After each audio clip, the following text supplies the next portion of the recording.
Eu já agora entro na terceira qualidade e gostaria de apresentar o Sr. Major Artur Cerejo, que se licenciou em Ciências Militares, sempre nas áreas ligadas à segurança e, aliás, passou por várias unidades militares. Mais de uma década como diretor de segurança da CP, Comboios de Portugal, com responsabilidades nas áreas da security, proteção civil, cibersegurança e gestão de combustíveis em situações de crise energética. Portanto, muito obrigado, Sr. Major, pela sua presença. Agora é a sua vez de tomar a palavra e seja muito bem-vindo aqui a esta nossa conferência. Faz favor.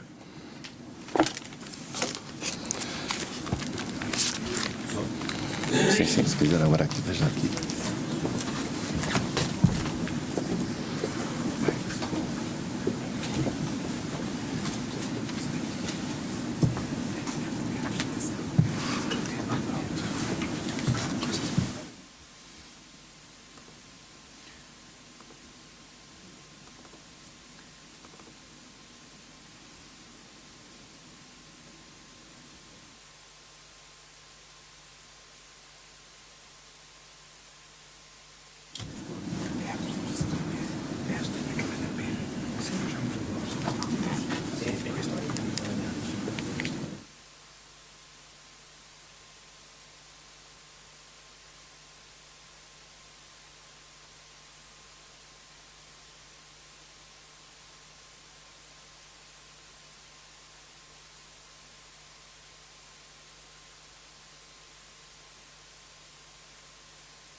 Em primeiro lugar, dar o bom dia a todos e agradecer ao professor pelo convite feito à Associação dos Diretores de Segurança de Portugal para estarmos presentes. Aos restantes elementos que aqui estão presentes, desde já pedir as minhas desculpas, por um lado, porque muitos de vocês sabem aquilo que eu vou falar, por outro lado, não vos venho trazer boas notícias. Exatamente na mesma senda de que o professor Bacelar Gouveia veio falando dos decretos-leis, nomeadamente este último decreto-lei de 2022, decreto-lei 20 de 2022, que tem um conjunto de obrigações relativamente aos serviços essenciais, não o que está previsto nas novas diretivas da União Europeia, não nos deixa nada sossegados e as nossas responsabilidades vão aumentar. Portanto, se calhar, para muitos de vocês, venho-vos trazer algumas preocupações para um futuro próximo. Portanto, venho-vos falar da futura diretiva da resiliência de infraestruturas críticas. A agenda é vamos iniciar o quadro legal que neste momento existe. Depois vamos passar para o que se pretende no futuro, ou que a União Europeia pretende no futuro e que pretende com a implementação da nova diretiva das infraestruturas, da resiliência das entidades críticas, que vamos ver porque é que é este nome, e também como é que foi feita a elaboração desta diretiva à mesma velocidade que foi a NIS 2 evoluindo. Portanto, depois falar um pouco relativamente ao Cyber Resilient Act, que é um dos anexos ou uma das preocupações que existe também por parte da União Europeia. Portanto, o quadro não vou ler, todos vocês conhecem o regime legal que nós temos, como o professor começou por dizer, temos aqui a alteração do 62 de 2011 das infraestruturas críticas foi atualizado para o Decreto-Lei 2022 e se repararem, se em 2011 falávamos em infraestruturas críticas, este Decreto-Lei passa já a falar em resiliência. Há aqui uma mudança de paradigma. Portanto, da proteção de infraestruturas críticas para a resiliência de entidades. Portanto, há uma aproximação relativamente ao que se pretende, ao que a União Europeia pretende relativamente a este regime jurídico, a este quadro legal. E, por outro lado, da evolução também da NIS 2 para relativamente à NIS 1, relativamente à segurança das redes e da informação. Portanto, estes dois diplomas, por parte da União Europeia, foram trabalhados em consonância. O que é que aqui é importante terem atenção? uma coisa muito simples. É que, se repararem, entre a diretiva da União Europeia e a transposição para a lei nacional, há um gap de 2 anos. Quer de um lado, quer do outro, temos um gap de 2 anos. Se repararem, com este decreto-lei de janeiro deste ano, está a existir uma aproximação àquilo que a União Europeia pretende fazer. Aquele gap de 2 anos que nos era dado para nos preparar face à evolução, face às normas da União Europeia para a transposição da lei portuguesa, está a diminuir. Ou seja, o que é expectável?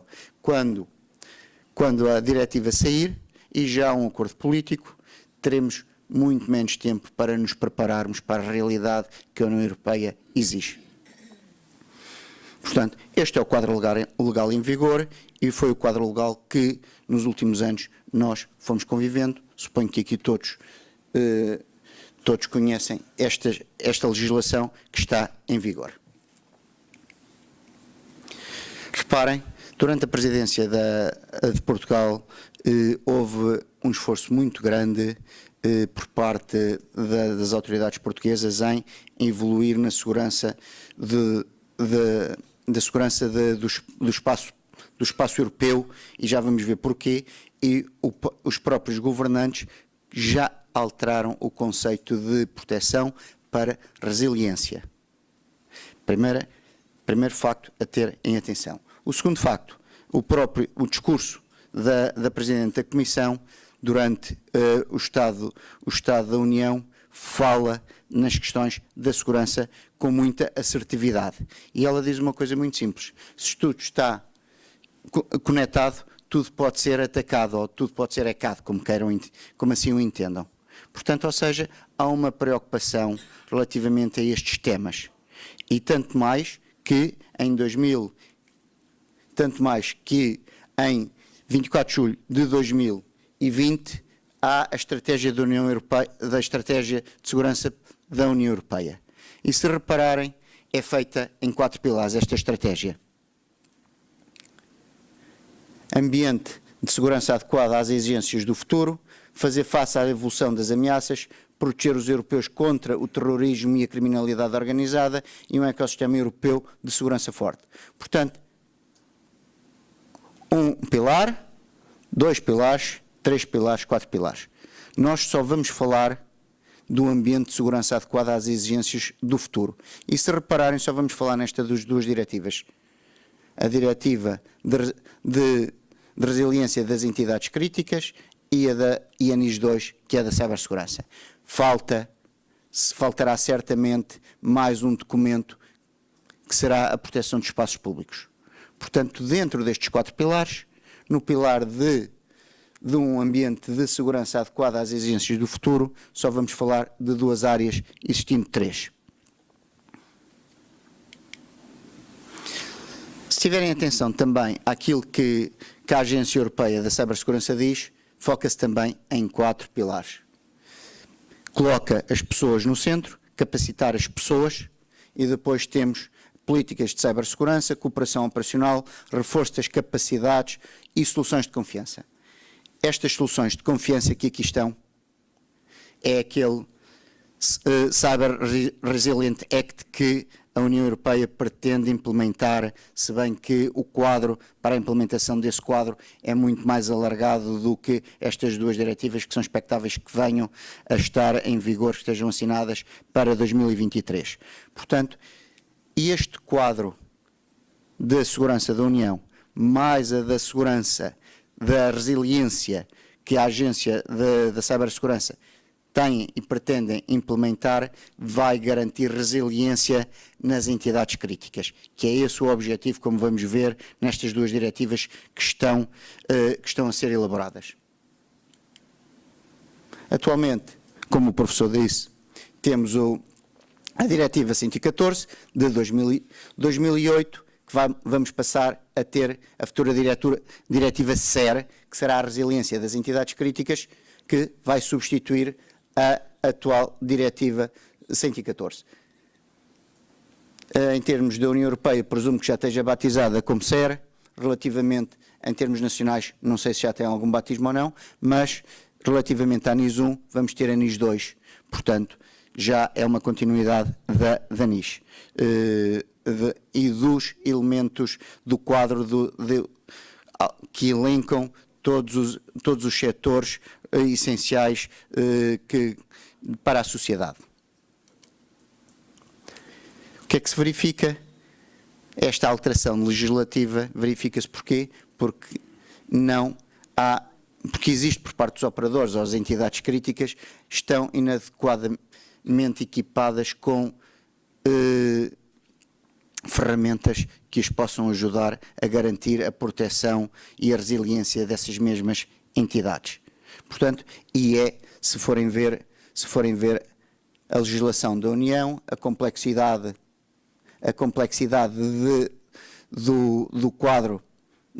do quadro existente, que está cada vez mais complexo, e condições de concorrência relativamente que estão desfasadas do mercado, que existem, mas está aqui essencialmente o foco da implementação da desigualdade da Diretiva Europeia das Infraestruturas Críticas, que não tem todos os setores. Aquele quadro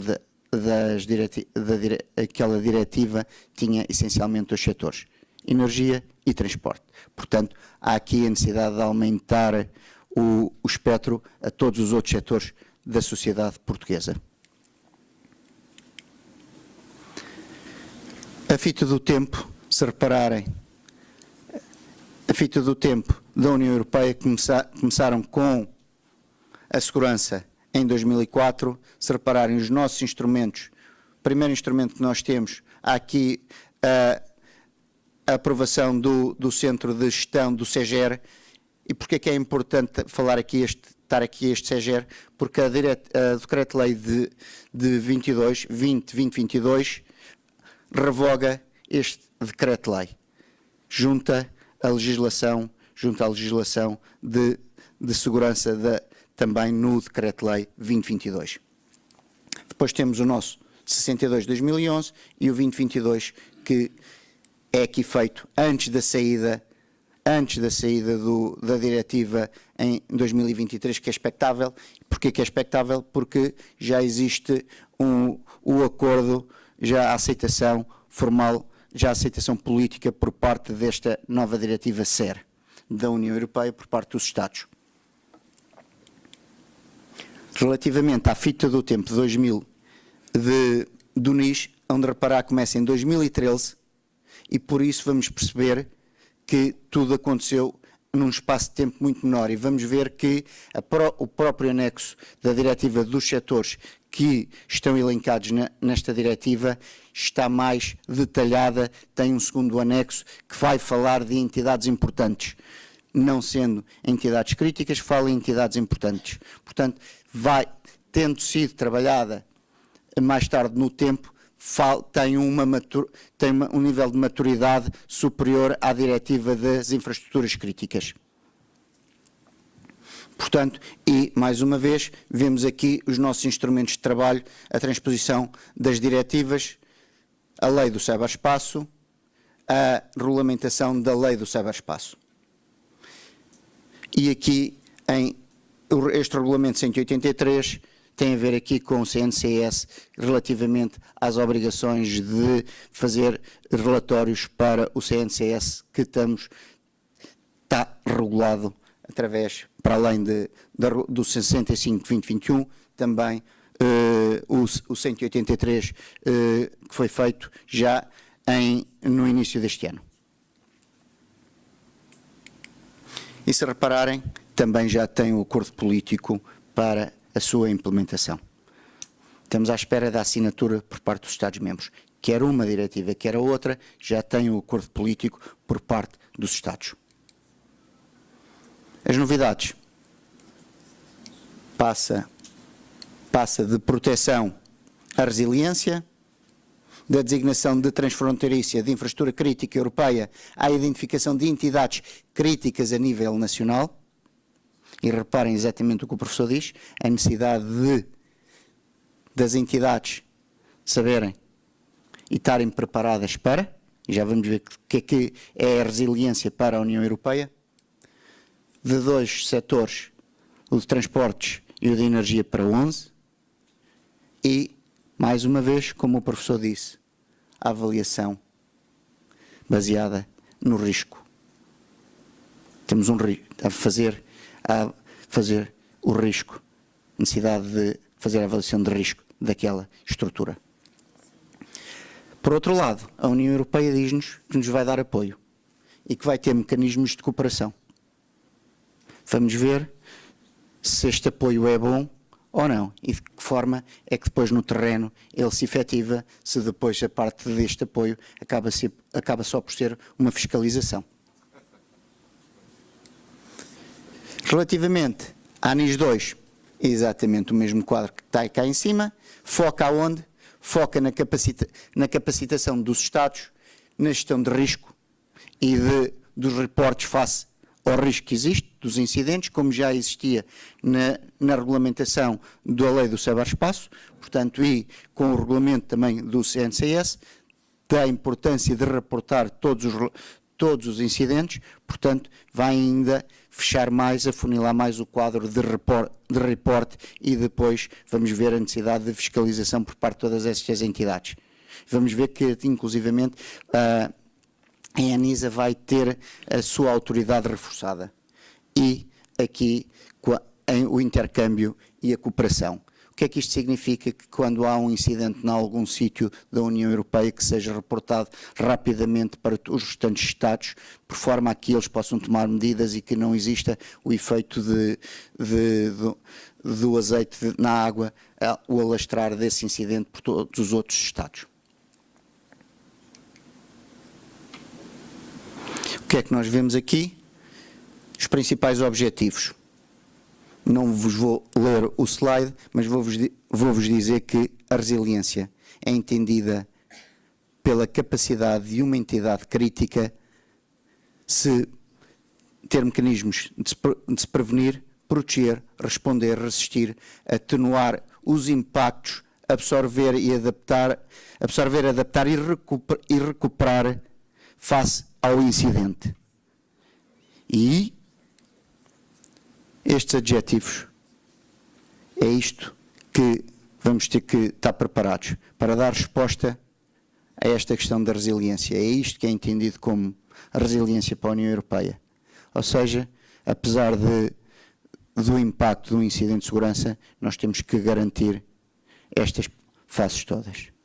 Se fôssemos os israelitas resolvem isto de uma forma muito simples. Dizem uma coisa tão simples que ao fim de um atentado temos que continuar o modus vivendi, ao fim de 30 minutos tem que estar, o local tem que estar novamente a funcionar. Portanto, os israelitas têm a noção que ao fim de 30 minutos, ao fim de X tempo, façam um incidente de segurança, façam um ataque, aquela área tem que estar pronta para continuar, para que a vida continue ao fim de 30 minutos. Portanto, nós temos que garantir que o impacto deste incidente de segurança está mitigado, porque temos que ter estes mecanismos, estas estruturas têm que estar preparadas com estes mecanismos, por forma a que o impacto seja realmente, efetivamente, muito pequeno. Relativamente aos princípios da ENISA, a mesma coisa, o que é preciso ter atenção, que eles têm a noção que existe a necessidade de simplificar as obrigações de comunicação dos incidentes e que em matéria de supervisão e de execução tem que estar perfeitamente em sintonia com as entidades de serviços essenciais.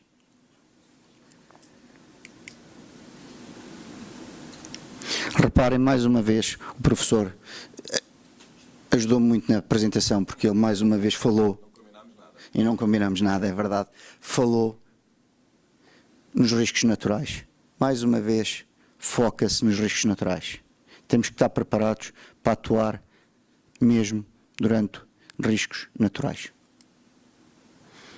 Portanto, face aos desastres, às catástrofes, temos que estar preparados, os serviços essenciais têm que estar preparados para continuar a sua atividade. E não se esqueçam do conceito de ameaça híbrida que neste momento está em cima da mesa e temos um centro de excelência, a União Europeia tem um centro de excelência na Finlândia relativamente às ameaças híbridas.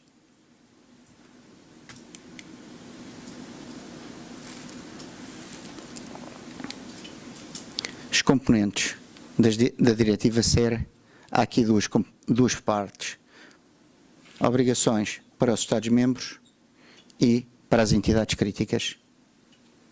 Reparem, a avaliação do risco, medidas técnicas de segurança e de resiliência organizacional, notificação dos incidentes, oficial de ligação. Dos Estados-membros, apoio, supervisão e execução.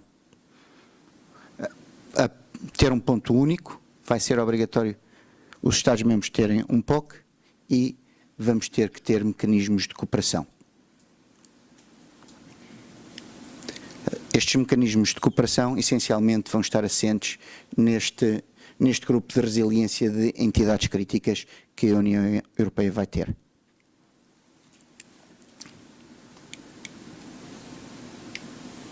Mais uma vez, o quadro da resiliência das entidades críticas. Estratégia de resiliência tem que ser revista de 4 em 4 anos. O foco de haver uma revisão de todos estes procedimentos de 4 em 4 anos. A avaliação de risco tem que ser atualizada de 4 em 4 anos. A identificação das entidades críticas revista de 4 em 4 anos. Garantir que há apoio e supervisão e garantir que os mecanismos de cooperação realmente funcionam. Agora, vejam aquilo que eu disse há momentos atrás, que a diferença entre, por um lado, a SER apresenta um quadro, os diversos setores, limpo, por outro lado, a NIS vai mais à frente, diz, para além de entidades críticas, temos entidades importantes. E se as entidades críticas estão sujeitas a um quadro de supervisão e fiscalização mais apertado, estas entidades críticas, estas entidades importantes, não têm um quadro tão importante ou tão apertado de fiscalização. E ainda vamos mais a longe relativamente à questão de entidades de especial importância, como já vamos ver que a diretiva SER fala. Exatamente porquê? Porque quando estamos a falar de resiliência, quando temos entidades a operar em vários estados ou com sistemas em vários estados, tem que ter uma atenção especial. E a própria diretiva faz essa distinção.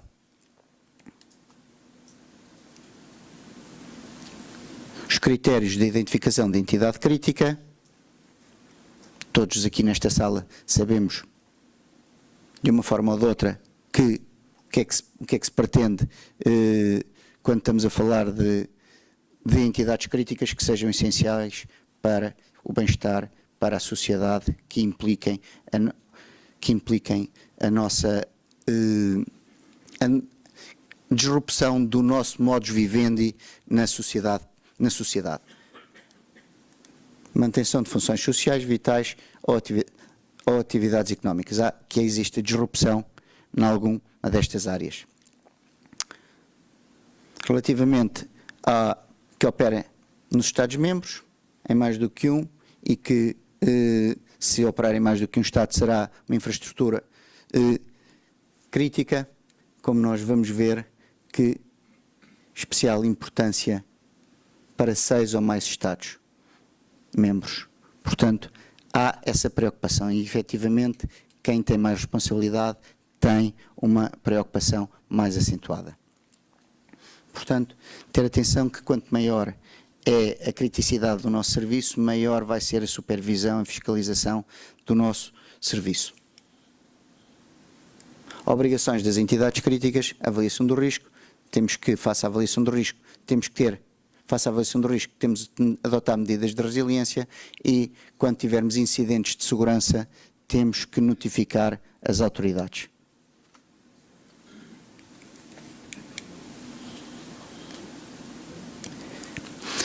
A diretiva diz também que as entidades vão ser apoiadas por parte dos Estados-membros em missões consultivas e os próprios Estados-membros podem ser apoiados pela Comissão.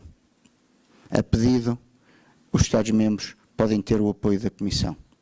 Vamos ver como é que tudo isto vai evoluir e vai ser feito, senão vamos ter só a questão da fiscalização e da supervisão às entidades críticas e, como vocês sabem, face a este gap que eu falei, a ausência do gap, que o nosso CCP, Código de Contratação Pública, muitas vezes implementar algum processo é complicadíssimo.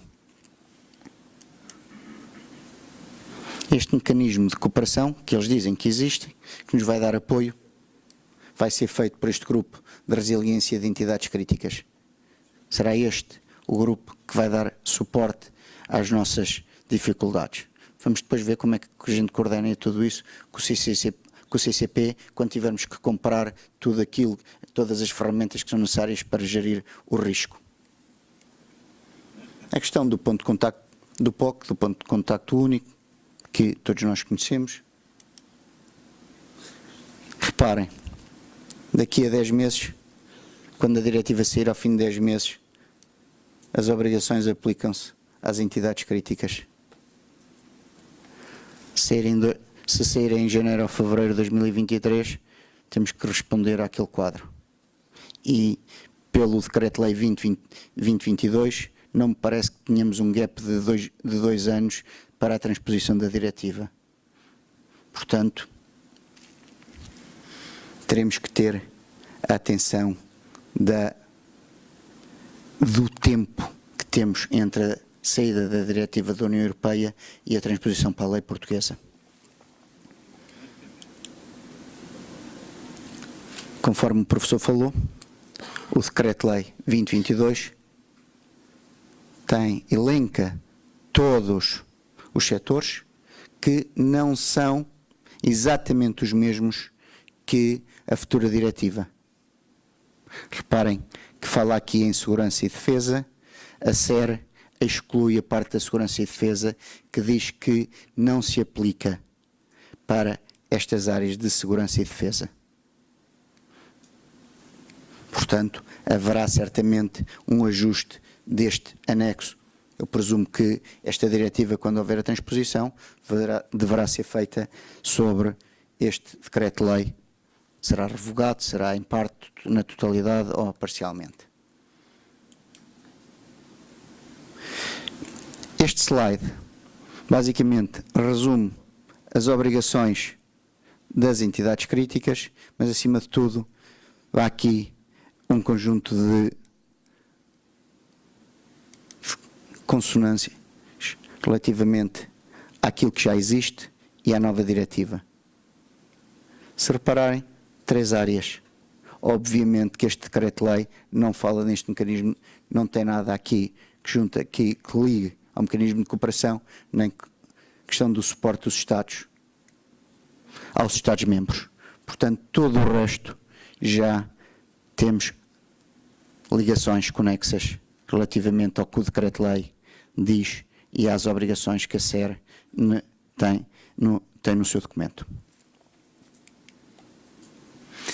Falar só de leve sobre o Cyber Resilience Act, que é basicamente o que é expectável deste Cyber Resilience Act, que as soluções implementadas, soluções de software, soluções de equipamentos que tenham algum tipo de segurança informática, sejam soluções confiáveis, nós tenhamos confiança nas soluções, nos softwares, nos sistemas que estamos a operar. Basicamente é aquele chavão que nós sabemos de Security by Design e by Default, que é expectável que as soluções tenham essa segurança by Design e by Default.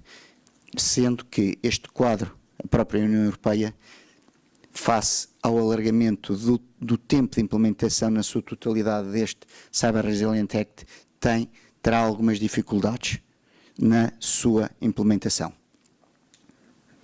Portanto, no entanto, de referir que a ENISA vai ficar com as suas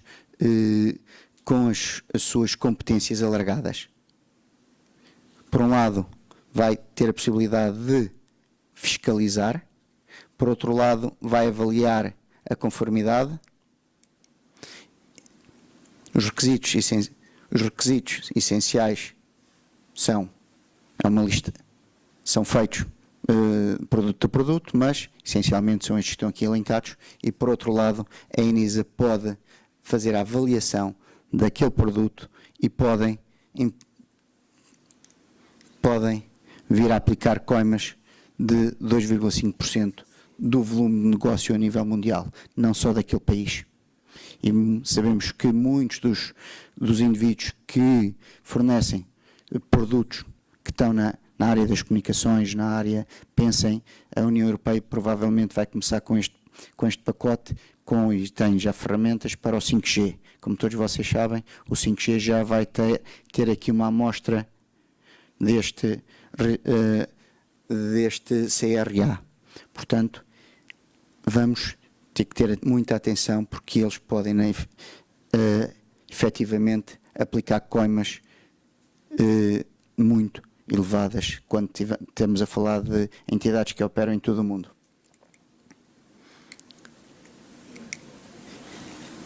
Espero que não vos tenha deixado com muitas inquietações, mas a mensagem é: atenção, que o tempo face à implementação da diretiva e a transposição para a ordem, para a legislação nacional, não vai ser tão grande como habitual. Estamos a falar, estávamos a falar de 2 anos, provavelmente neste momento teremos menos tempo face a essa transposição. Espero que não vos tenha amassado muito, pelo menos àqueles que já sabem. Aos outros que vão ter obrigações nesta área, espero que não vos tire muito sono ainda por cima, no final do ano, com os planos de compras a impactar todos nas autorizações de dinheiro que estamos à espera para implementar algumas das obrigações que ainda temos decorrentes da regulamentação do Decreto-Lei 65, da Lei do Ciberespaço, que vão acabar por ter que implementar mais algumas camadas de segurança até ao final do ano deste ano. Portanto, nós ainda estamos a implementar camadas de segurança do Decreto-Lei 65, da regulamentação da Lei do Ciberespaço, e a seguir em ou em fevereiro de 2023 já vamos ter que estar a funcionar face a esta diretiva da União Europeia. Face às 2 diretivas, porque elas foram feitas e foram pensadas em conjunto. Meus senhores, espero que tenham gostado e não tenha sido muito chato relativamente a estas preocupações que me assolam na minha atividade diária. Obrigado a todos pela vossa atenção.